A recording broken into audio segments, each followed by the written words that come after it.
welcome to Show Studio. It's a terribly sad day because it's our last panel discussion of Paris Fashion Week. I, for one, am heartbroken. But it's a good show to be talking about because it's Miu Miu, which is obviously that one that kind of does a little cheeky twist on the end of the season. It always gives us something to think about, as only Miuccia Prada can. I've got a lovely set of panellists here with me to help chat about what's been going on in Paris and also what's been going on across the season and what we're going to see on the Miu Miu runway. But before we start chatting, I'll let you guys introduce yourselves, starting with you, Bertie. Hi, I'm Bertie Brandis, I'm a journalist. I'm Andrew Davis, Fashion Director of Wonderland, Creative Director of Roller Coaster. I'm Rebecca Gonsalves and I'm the Assistant Fashion Editor of The Independent. I'm Harriet Verney and I'm a writer. Let's start, as it is our last panel, just talking a little bit about what's been going on this season and particularly in Paris. What have been the highlights? What's been good? Because Rebecca, you went out for a few days, didn't you? Yeah, I was out Wednesday to Saturday evening. Rick Owens was amazing. It was just kind of after last season when he did that step troupe thing, and it was just really kind of pared back and disconcerting, and the models casting was amazing. They were all people that worked for him. People worked for him, like old faces, not old, but you know, kind of brought back a bit, and then just kind of friends and studio assistants and random, but like the most empowering show. I love it when it's like that, when it's like, you know, the real people who wear the clothes. And yeah, things were a bit disorienting, but in a great way. What else has been good? Dries was beautiful, I thought. God, this is where my mind goes blank. I'm embarrassed. What's everyone else liked? What struck our fancy? What did you think about Beaton, Andrew? It's great. I think it's one of those collections that when the season's totally finished and when editorial starts kicking in, I think it'll make such relevance. Cool. It's a definite move to do something different, but I think there are things there that are like house codes of marks, and I think it was styled to within an inch of its life with like a, you know, your front door key in your ear and all that kind of thing, and special twists on the collars and the twists on things. I think everything fell off the body a certain way, which is a very clever way of putting something together, so it's very precise. My particular favourites, Paris. I really enjoyed McQueen last night. Wasn't there, but thought it was beautiful. I liked that whole Highland thing. It reminded me of Lee's Highland Rape. I thought that was a beautiful kind of reference and stuff, but I think it was really, it fits in with that fantasy and fairy tale thing that everyone seems to have kind of dipped into a bit.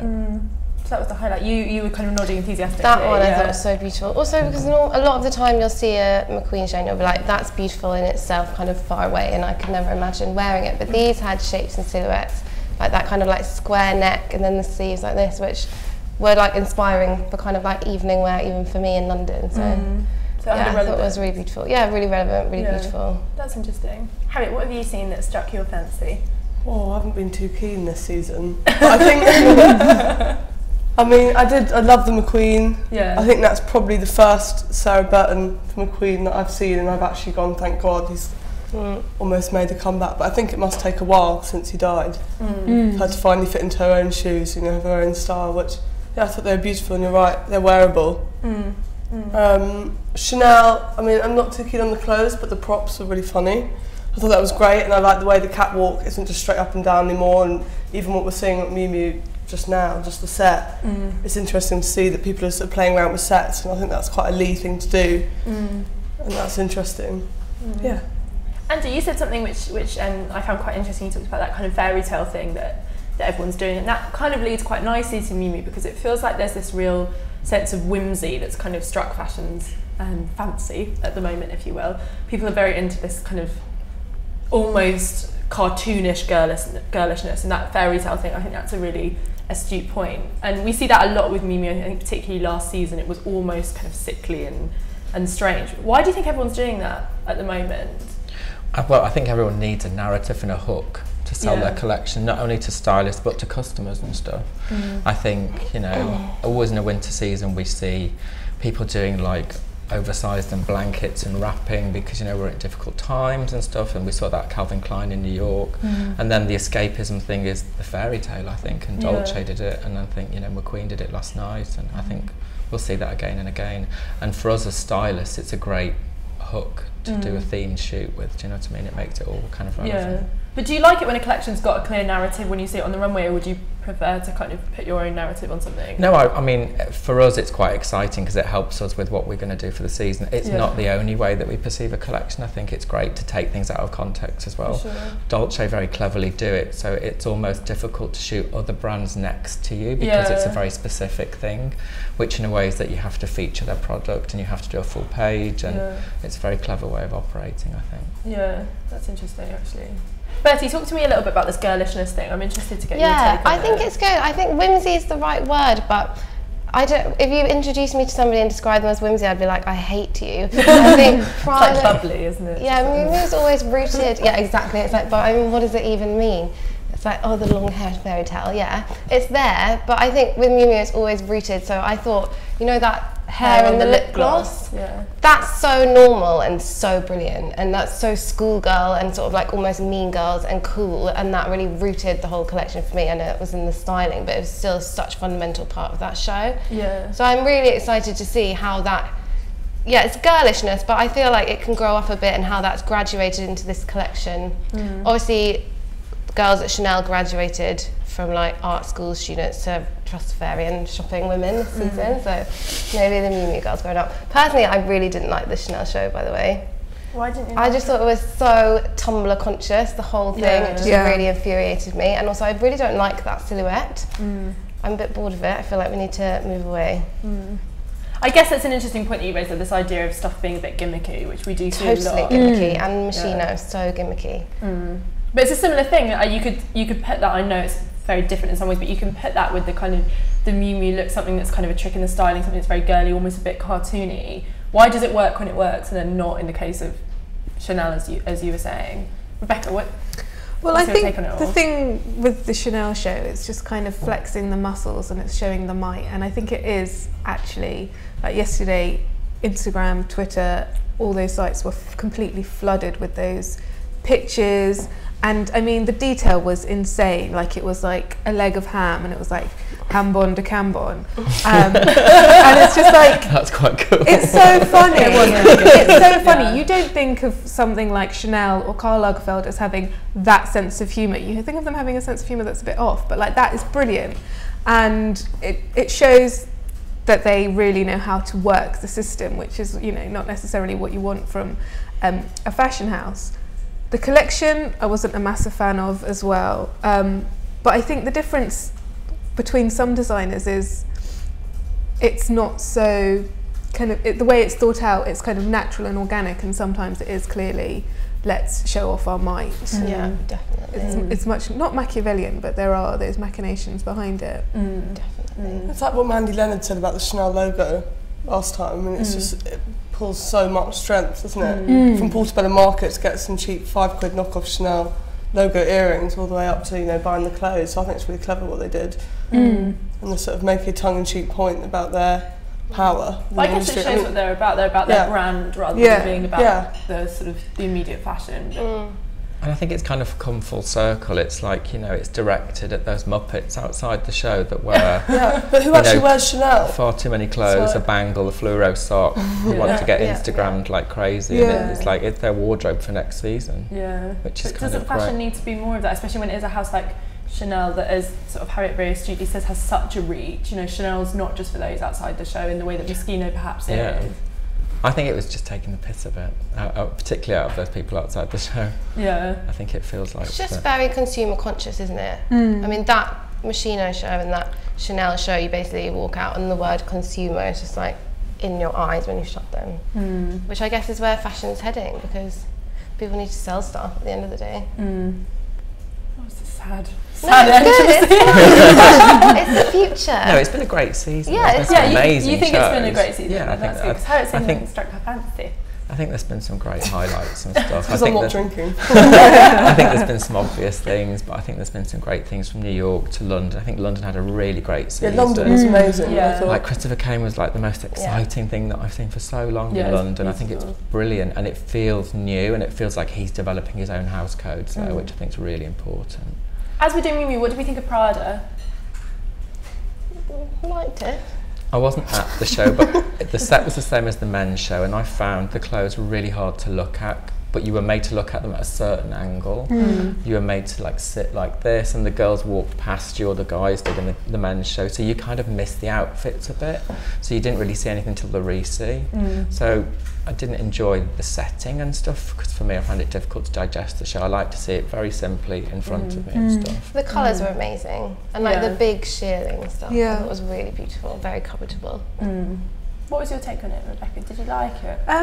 I did like it. I was talking to Alex about it actually, and he was saying how the fur that she used, it was like shilling and goat, and she said it was kind of poor fur.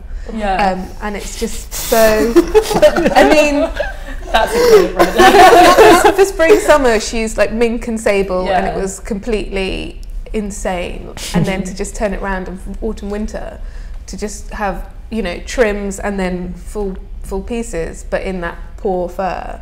I think, I don't know, is she having a joke on us, or is it just part of, you know, the kind of crazy world of Miu? I think it's interesting you mentioned that kind of dishevelled, kind of like that poor vibe to it, because I definitely got that at the men's show as well. There was this sense that everyone was a little bit raggedy. And I think we've seen quite a lot of that this season. Like, even it actually ties us back to Moschino, obviously done in a completely different way, which is high fashion that's meant to look cheap, which Prada obviously does in a much more sort of refined, beautiful, exciting way, but it still is this idea of making something incredibly expensive that looks... It's like Italian tacky, isn't it?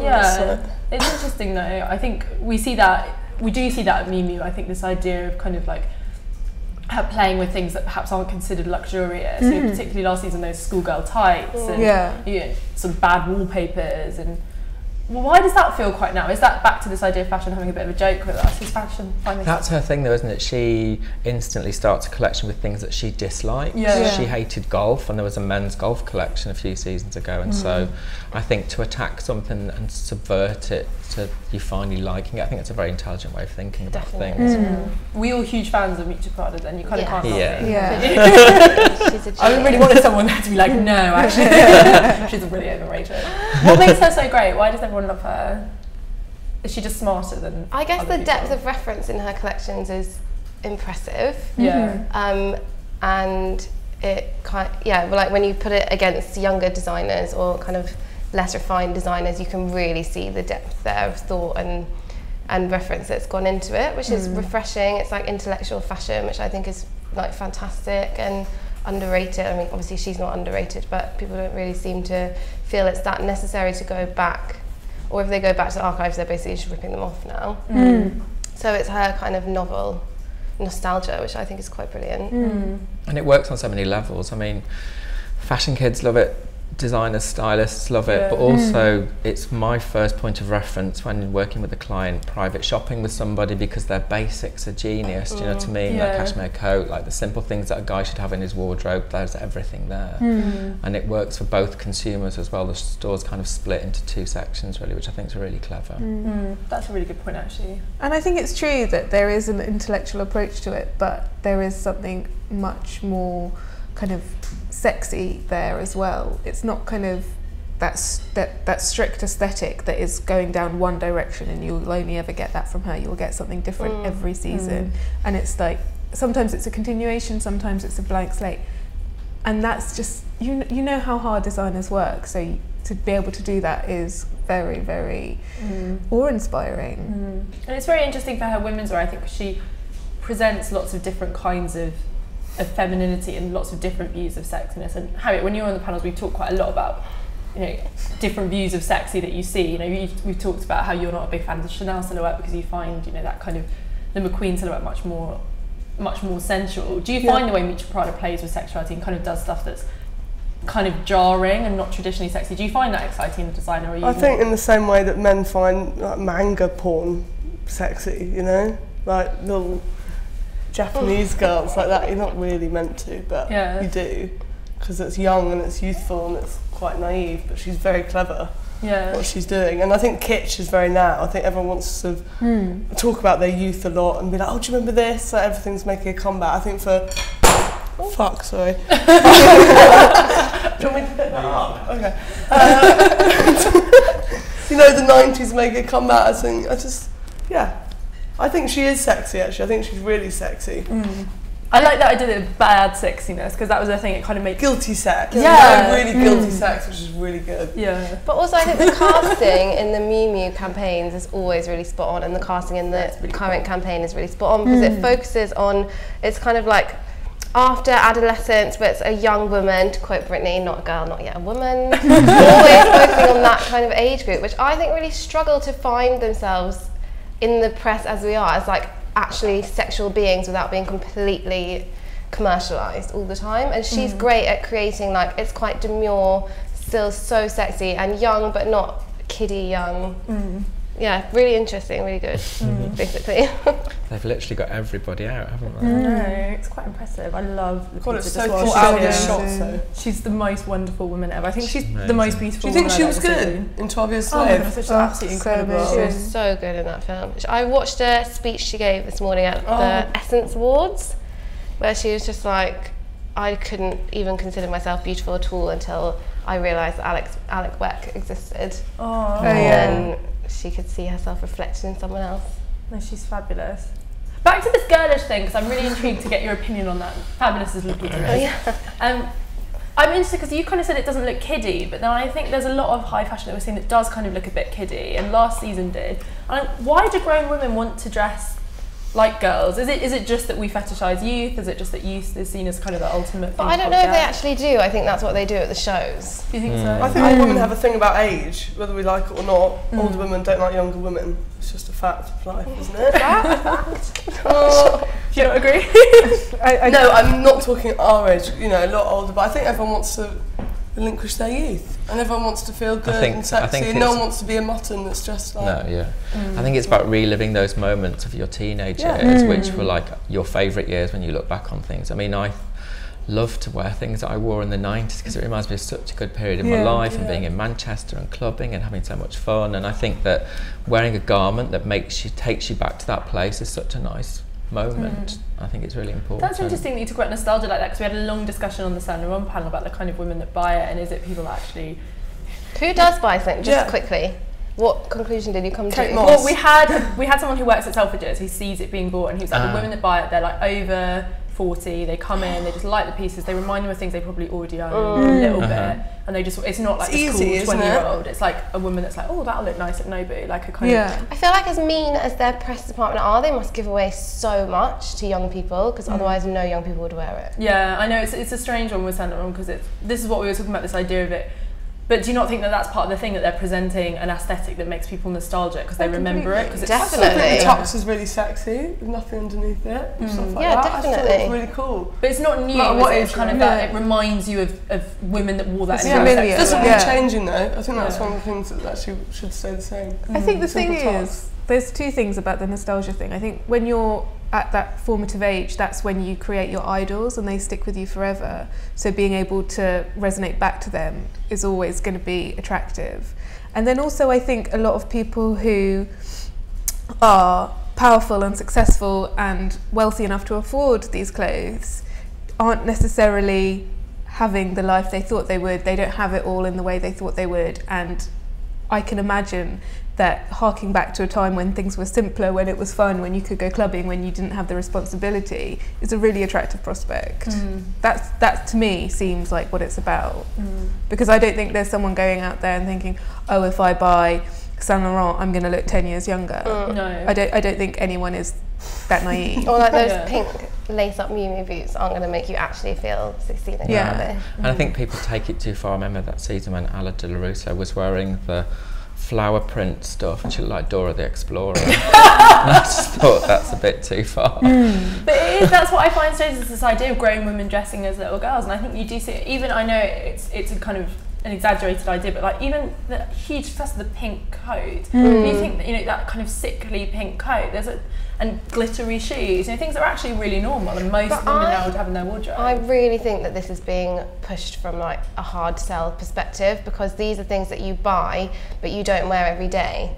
So you buy them and you maybe wear them like once a month, but they're so covetable because it's so special, which is why the high street must have made an absolute killing over those pink coats, because they are, it's like kind of, it's almost throwaway high fashion, because you can't, it's not like you can't wear it all the time. It's faster than fast fashion, because you can't get it out every day, as you say. No. I think it's like, it's a really clever idea. It was a really specific, that one season wonder, where now, come autumn winter, you're not going to want to wear your pink coat again, and it's dated. Exactly. Whereas most people, when they, even if they're buying a coat from the high street, they want to, if they're spending 300 quid, they want it to last more than a season. And I think it's kind of quite manipulative. We talked a lot about that on the panels, especially this season, actually, this idea of fast high fashion, which I think we're seeing more and more. As much as I love Miu Miu Prada's work, I think you do see it at Miu Miu, the clothes there are incredibly seasonal in the way that Prada is as well. You know, I know, Andrew, you said very sort of astutely that there are, in the stores, there are those classic pieces, but the real pieces that you come to recognise from the collection, it's so kind of,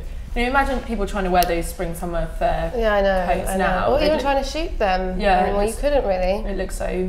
Do we find that frustrating, or is it kind of just part of fashion? If you want to do something that's great, does it need to be very focused, very kind of that season? I mean, she's kind of playing a trick on us, because she's made something which is dated so quickly. But it's also our fault that we don't want to wear it because it's dated. Those coats are so beautiful and like and so iconic and so brilliant. Like thousands. But how awful is that? That fair and that expensive is equally as throwaway as the high. I don't think it is. I don't think it is. I think you might not wear it in 6 months' time, but you'd wear it in a year's time, you'd wear it in 3 years' time. And I think especially when you go to the buy shows them as well, that's the thing. You it's like see, they know, like super fans will buy them, maybe never wear them, but they'll have them. They're like archive pieces, definitely. Yeah. Would we just, I'm conscious the show is about to start, so I just want to bring it a little bit to Miu Miu. How would we describe kind of the Miu Miu aesthetic or the Miu Miu girl? What do we look to Miu Miu for? A cool girl, definitely. Rebellious. Naughty, a bit off skew. So similar-ish to the Simone Rocha girl, but maybe slightly more playful.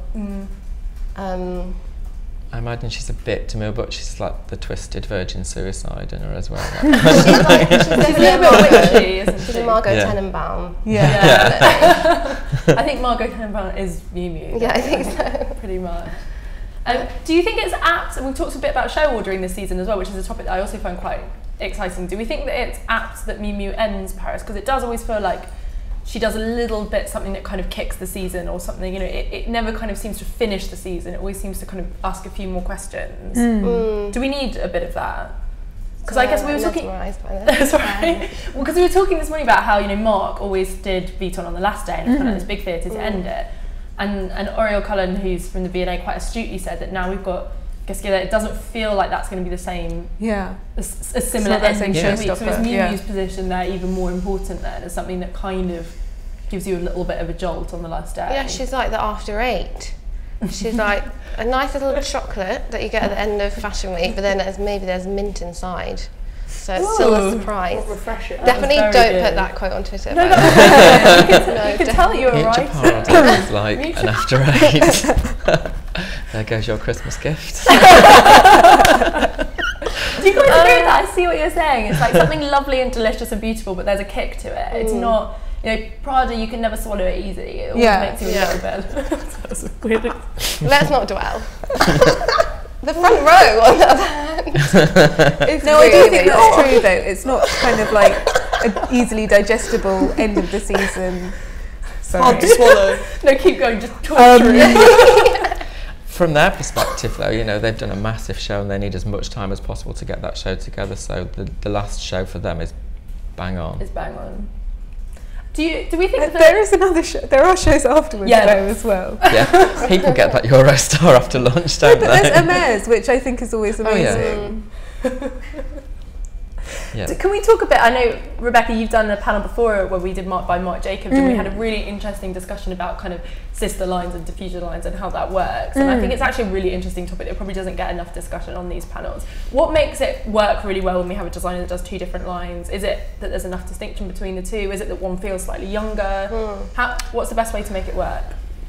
I don't know, because I don't think of Miu Miu as a diffusion line in that way anymore. I think I'm sure they think it as a second line, don't they? I think, well, obviously there's so many facets to Miu Miu Prada's personality that it doesn't feel like it's the same content diluted. And I mean, some of the collections kind of seem like they work together, and some seem complete polar opposites, and you can never guess what it's going to be, which I quite like. Yeah, I don't think it's a sister line. You think of it as completely different? Well, sister rather than diffusion, Yeah, I guess with like See by Chloe and Mark by Mark, there is a difference in price as well. Yeah. And with Miu Miu, it kind of stands alone. I wouldn't.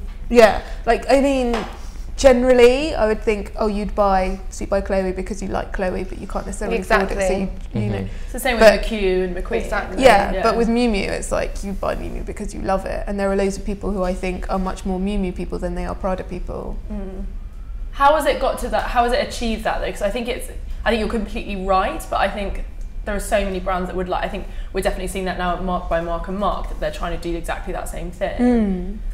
But how has she managed to get it to a point where you don't just think of it as kind of like an add-on to Prada? Is it just because? Well, it's definitely had as much thought put into it, I think.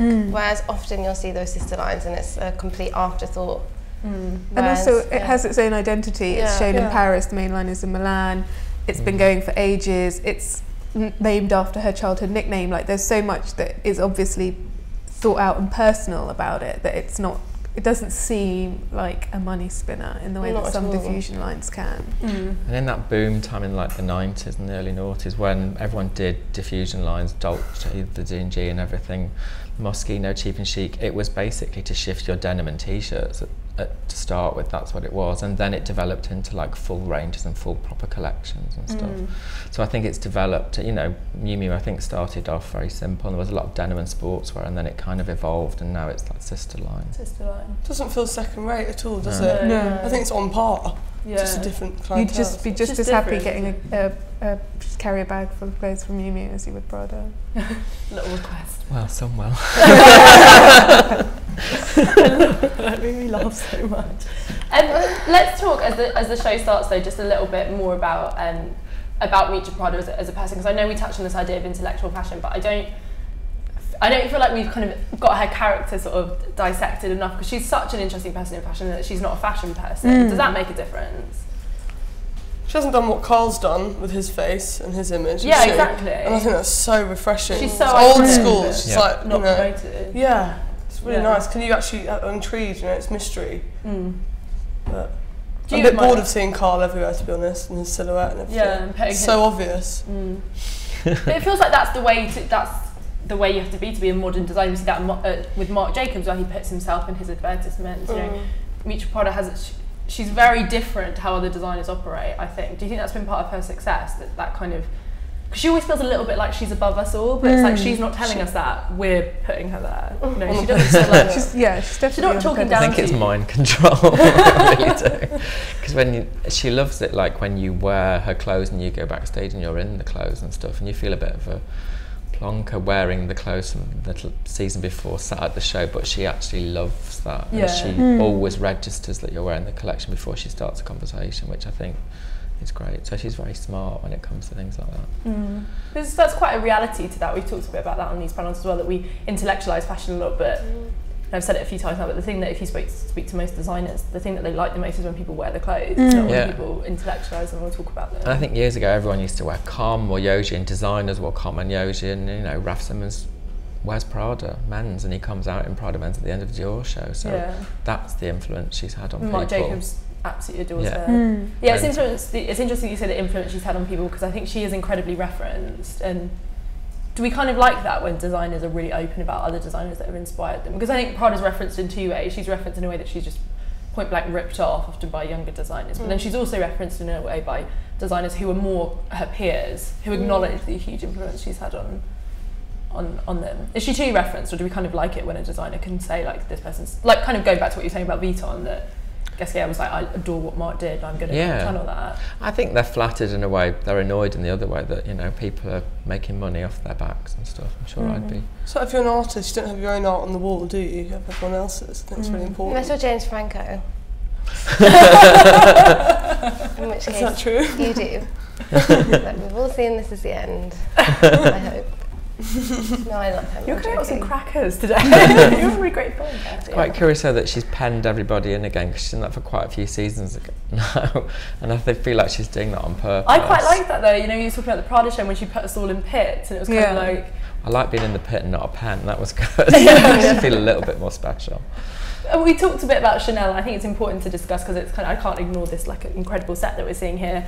Do we like shows that are a little bit theatrical? Andrew, you said before, you know, sometimes you just like to see the clothes. You just like to see it kind of pulled back. Are we bored of theatre, or do we miss narrative fashion? Because lots of people are saying. I liked the show where there was furniture and things. I thought that was a really intelligent way of approaching a show as well. It made something interesting for us to hook, you know, copy to and stuff when people were writing about it. Sometimes it swallows people, I think. Yeah. That's the danger. I mean, you have to kind of talk about medium if you're talking about set.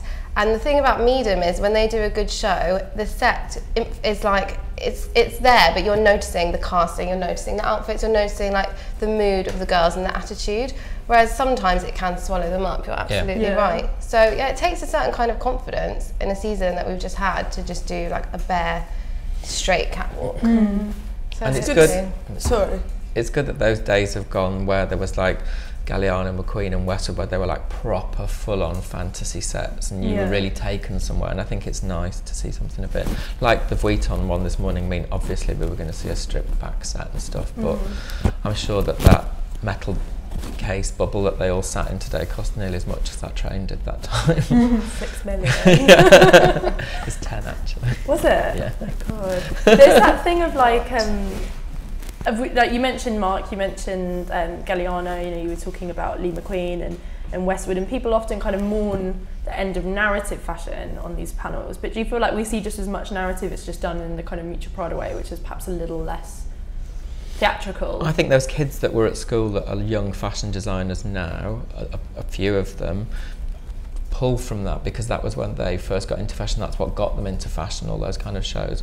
But then there are shows like, as I said before, like Christopher Kane. He doesn't do that, and he was at college at that time. So I think it's refreshing when it's kind of simple. There's a new narrative, isn't it? I think it's done through us as a people and social networking and the internet. And it's our take on that, and then we do stuff like shoots and we put our own narrative on it, so they're almost handing over the baton. The point you make about social media there is actually really interesting, because if you think about Galliano and Westwood when they were operating, you know, the show was kind of their one avenue to put out their thought process, whereas now perhaps that's a good point that, you know, designers, they can do that via, you know, their social media accounts, via their Tumblr, or even just because they're much more sort of working with publications. Like you see so often people's like Instagram diaries on online, you see that kind of thing. Do you think that's part of the reason we're not seeing as much focus on the show? Is the show just frankly less important now because we can buy into a designer's vision in so many other ways now? Yes, definitely. Sorry. It starts with the show, doesn't it? And then it's sort of like a spider web and it comes off and there's different branches and avenues. I don't know if it does anymore. Sometimes with young designers you feel like you know them.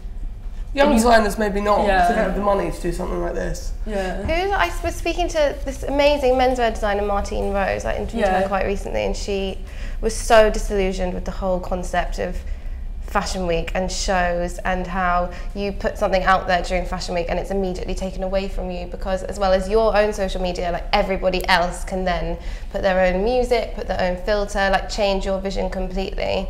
And I think, for young designers, they're almost finding it quite frustrating, that kind of freedom online. And they're really pulling back and trying to do something much more specifically tailored to them, which I think is really interesting. I mean, I'm sure it's said all the time, but Tumblr is killing fashion in a certain way. You said then, why did you say I mean, I don't think anyone wants to shoot those Prada coats now, as we said, because we saw them 3 days after on people and stuff, and I think maybe now it's too fast, you know what I mean? I think I love the fact that it would take me, you know, from the shows that I would never have a chance to see because they weren't really televised years ago, to the fact that I would have to wait till ID or something came out, or the daily newspapers that had a very small edit of what the shows were, and then wait another 6 months before you saw it in the shops. Literally, you know, you can see Burberry, order the bag and you can have it in 3 weeks. It's so fast. Almost you can have it now. You can literally have it in that phone case. That excitement's kind of gone. But do you not think there's two things there? I agree with you that fashions have become incredibly fast, but then this kind of get straight from the catwalk thing, that just feels modern. You kind of think that's going to have to happen, because the 6 month thing frankly doesn't work. It's weird to get coats in summer and bikinis in winter. So there's kind of some elements of it I think could be incredibly positive, but some elements like the oversaturation of imagery is not. Is it all negative? I guess that's what I'm asking. No, it's definitely not all negative, and you're absolutely right. It's a natural kind of progression to be able to buy something straight away, but it changes how we feel as, I hate using this word, but consumers, because you don't have time to fall in love with things anymore, which I think is a real shame as well.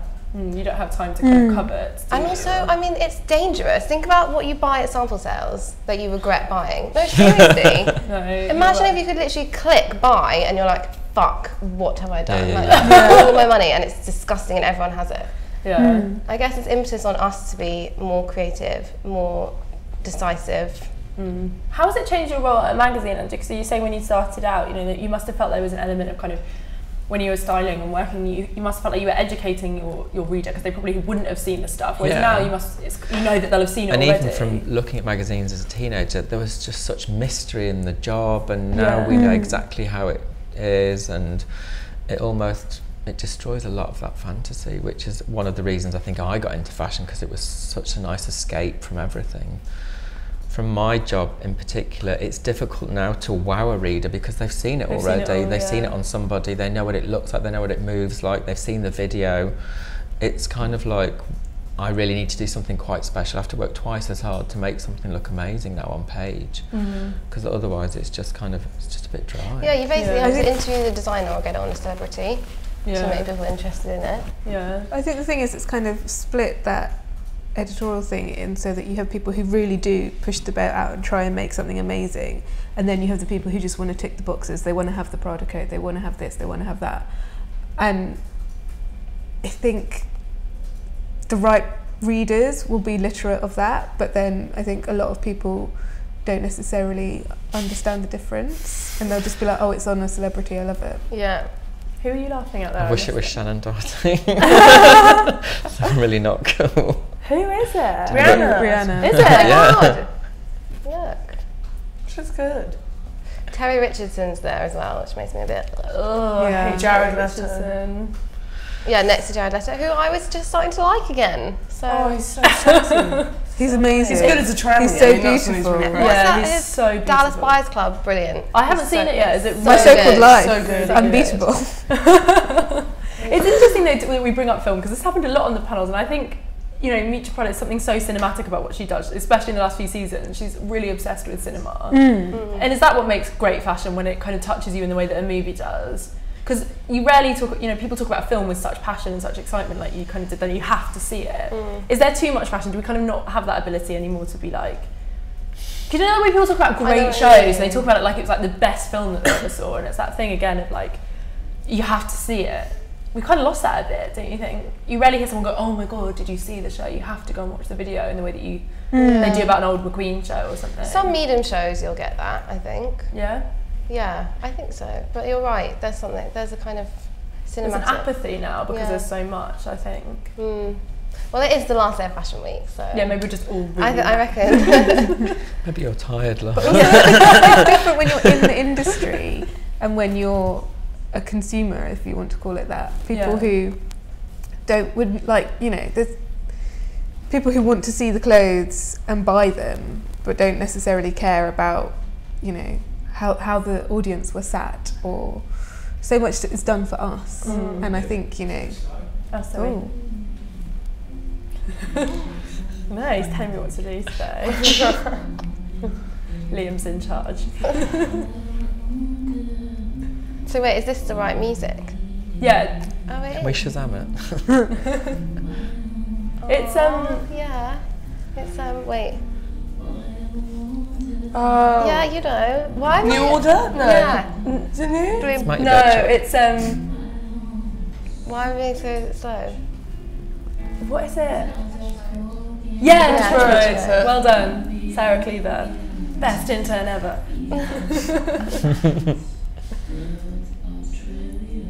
This is a great soundtrack. Yeah. That's so sick. It's like a marshmallow. I love that. She's sticking with the pink though, isn't she? It's obviously a good seller. But it's that pastel thing, you know, I kind of... Yeah. Thought we were over so that. sporty.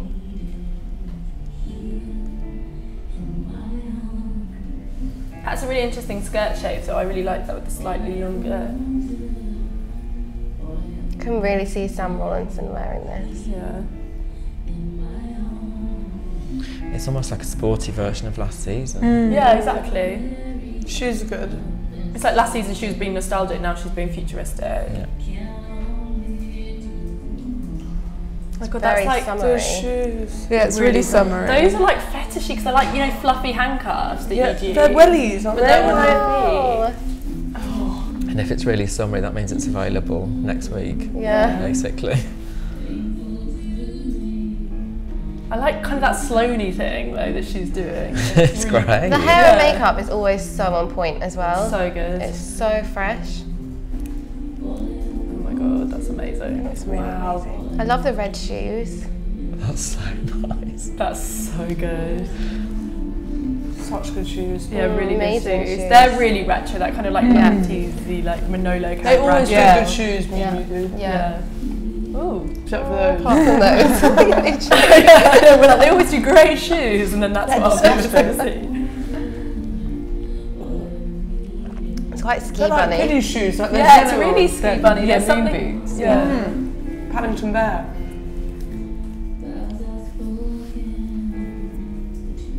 Yeah, really ski bunny with that kind of jumper as well. And like a frosty lip.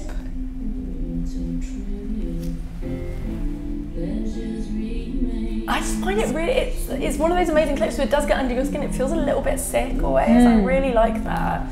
I think when a designer can make you feel a bit uncomfortable, it's always really impressive. Because it's so easy just to make women look beautiful or sexy or glamorous, but to make them look a little bit intimidating but not by making them look strong is really interesting, I think.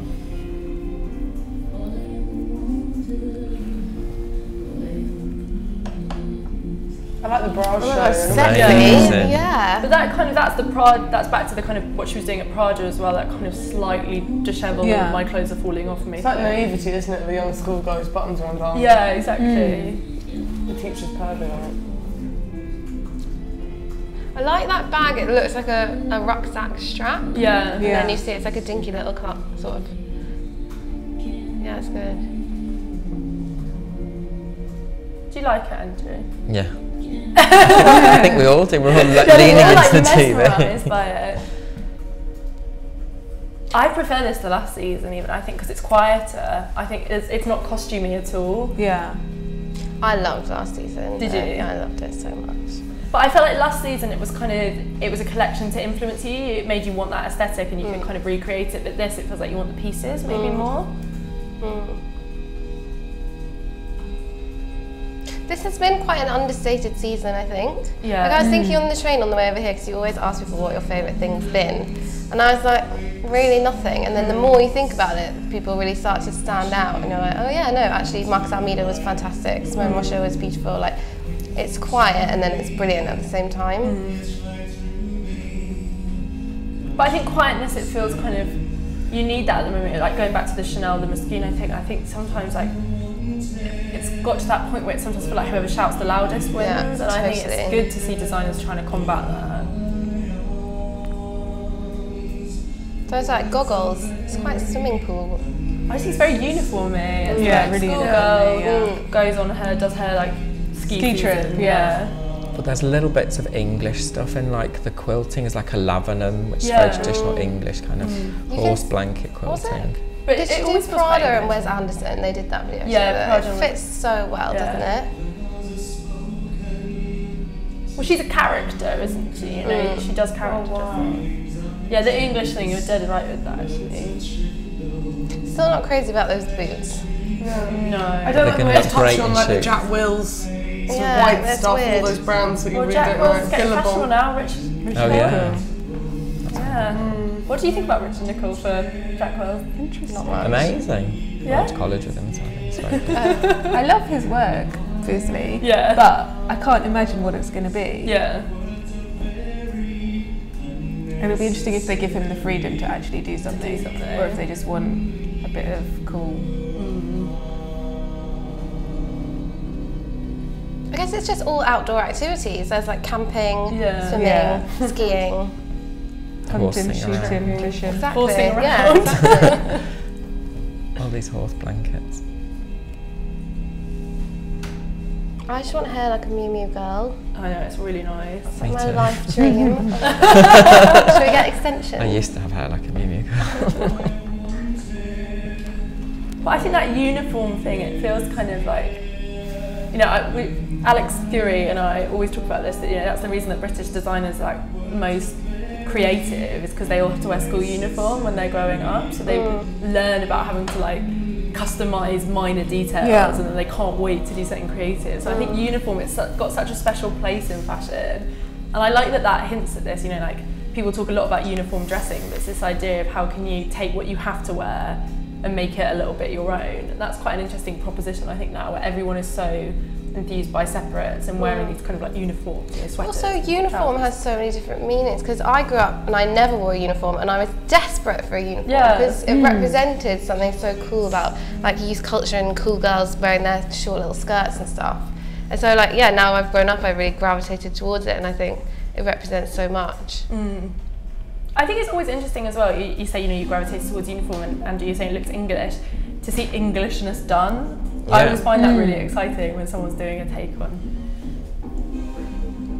really good music as well. Yeah, really good. That was such a good opening song. Yeah. I just want that fur coat, that's all I can think about. That's like really perks me up.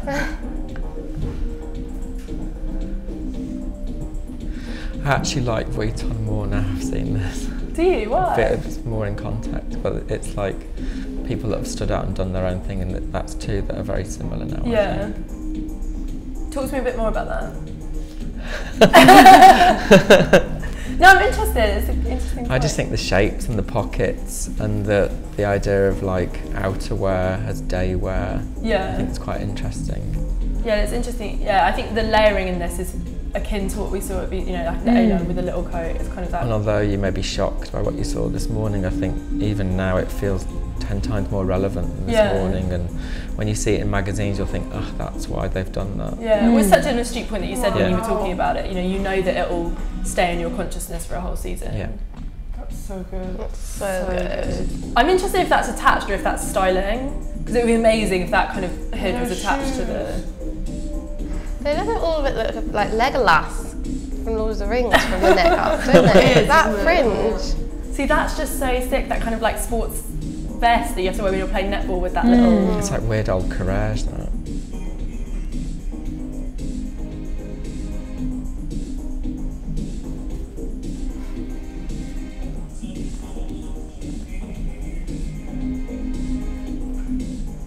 It's really good. That's so good. Yeah. You have to shoot Prada full look though, don't you? Don't have to. You don't have to. But they appreciate it better. Because I just think this is one of those collections where you'd love to see each piece pulled apart and done in an amazing way by some really creative stylists. This seems to be becoming more and more the thing that all magazines are just doing full looks. Like, have you seen the newest Dazed? Ah, yeah, the relaunch Days. Yeah. It's all the whole thing as far as it's just pretty it's much. a business decision, isn't it? It's all full looks. Otherwise, you get that phone call.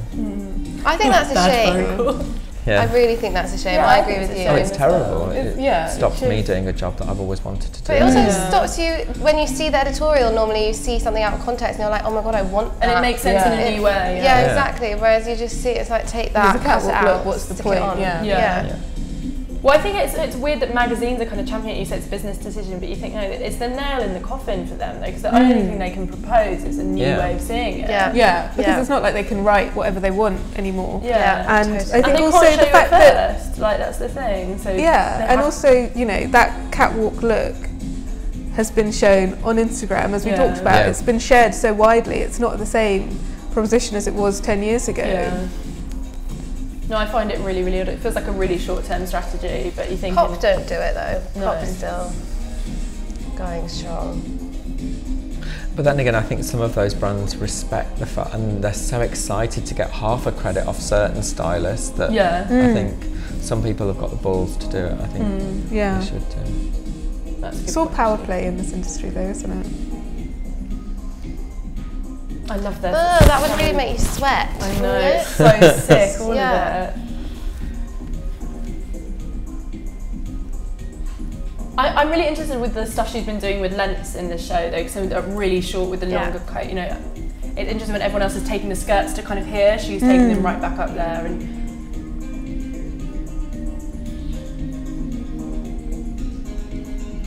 as someone that never really wears colour, I'm now like really rethinking my dressing strategy. Having a bit of a crisis of faith over here. Do you like it, Harry? You're staying quiet and it's freaking me out. She liked the beginning. No, it's alright, but I'm just not into sportswear at all. Nor am I just don't know. I really think it reminds me of Jack Wills, but with a bit of like, you know, it's alright. There's some good bits, good coats, good shoes. I think the styling is good for what they've got. They've done a good job. But do you think there's like a play I don't like those lengths, I don't like the block shapes either. I don't think it's very sexy, and I think it's almost been done.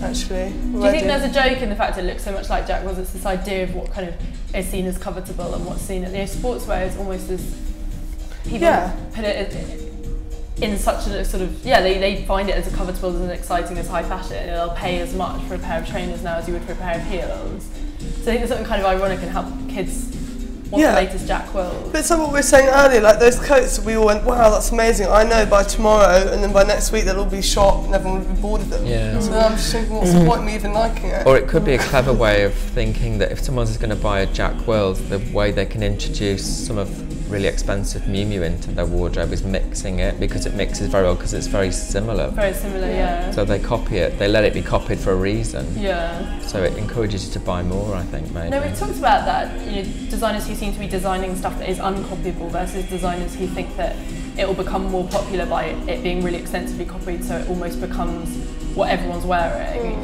which makes you want it more, kind of like Saint Laurent, you know, it's like just, it's so ubiquitous now that you kind of want it. You like it, yeah, you're very happy. What's it? Oh, this, yeah. I know what you mean about, I always feel a bit disappointed when you see a whole collection which is quite sporty, because I don't find it particularly sexy either. It's not as sexy as I thought it was going to be. After all that talk we were talking about what Miu Miu normally gives off. But I think like the little shoes, those Rain Max, it's a really clear character, which I like. Yeah. And it's definitely whimsical again. I guess the whole separate thing is very childlike to do, isn't it? Like a little skirt with a nice little top. It's like very mature. I think it's also sporty in the styling, but I do question if you pulled apart some of those pieces where they would look significantly less sporty. They look better. Oh yeah. It's just those waistcoats I can't wear. It's like when I used to wear like gilets. Like I even had a Jack Wills gilet that looked like that, you know, with like the fake fur hood. And it had knitted that on air. I think it's really good accessories as well. Yeah. And it's nice to see accessories where they don't feel like shoehorned in, and this is really part of the character as well, which is like every girl. She's good at that. Yeah, really good at that. Yeah, I mean, it's almost like that bag is the new lip gloss on the lip of this season, you know, with their hand there. Yeah, it's quite cliquey. Yeah. It's very like Gossip Girl-y. It is, but then because it's so sporty, I guess it's not cliquey in the conventional kind of Mean Girls way. But it feels new. There's a school steps though, aren't there? That's very Gossip Girl, the school steps. Yeah, exactly, yeah. God, I miss Gossip Girl so much. I watched it last night, it was so good. It's the best show ever made. But she's done like witchy, and then she did, you know, last season was very nostalgic, so it does feel like a new proposition, which I guess is always exciting from her. I want to see her, I want to see if she's wearing it. Is she going to come out? Little mini. I wonder what Peter thought. That's a big collection. Yeah, really big.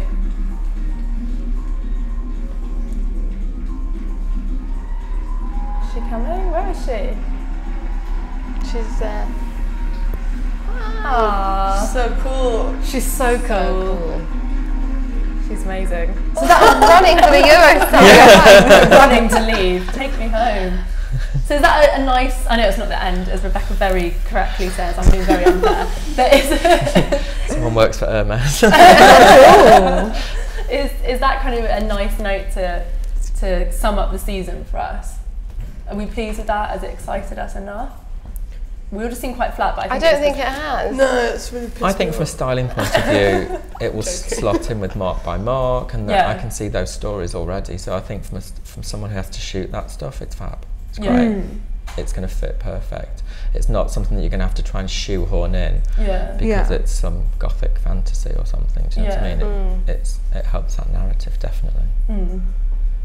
Why has it pissed you off? Just because it's so I just don't get why everyone's taking this whole trainers on the catwalk thing so seriously, like Carl doing his little sportswear, and then everyone starts taking it really seriously, and it's just like, get over it, let's move on. Fashion's going to be that fast, and I'd like it to be a bit faster and move past it. But that kind of high fashion sportswear thing, it's just not going, is it though? It doesn't seem to be going. Who's going to spend 20 grand on that? People Rihanna. Rihanna, but she gets it for free. Exactly, yes, it's true. It's not bad. The people who can afford that aren't going to buy it. I just don't know. I like old school Miu Miu. I don't know, people seem pretty convinced that there's a buyer for all this stuff. It's just cheap, everyone sort of goes with it, don't they? I don't know if people actually like it anymore. Do you think, that's an interesting point, whether people like stuff or they just want to be involved in something. So I've got a Tumblr account, I could, Tumblr about that coat, and it's like, good for you, but do you have an opinion? I think the shoes are amazing. The shoes and the bags and the styling. And maybe it's a grower, who knows? I think split apart, it's probably going to be really, not necessarily exciting, but interesting and probably very wearable, and it will sell. I mean, it looks like a spring-summer collection. Yeah, it does. It's crazy how summery it is. But then I'm tired of that because there's no seasons anymore. And no, there really isn't. And it's kind of, you kind of think, fine. I don't think any designer. I just love autumn winter because I love it to be a bit darker and a bit more gothic. So it's kind of disappointing in that sense, but. And you kind of want to see them even more wrapped up with their legs still out. You think that could be that's cool. That's good. It would be quite nice. I think there is some, like number 8 I really like, but it feels like a little bit of an anomaly compared to the other stuff. Yeah. It's significantly less. It's Zara.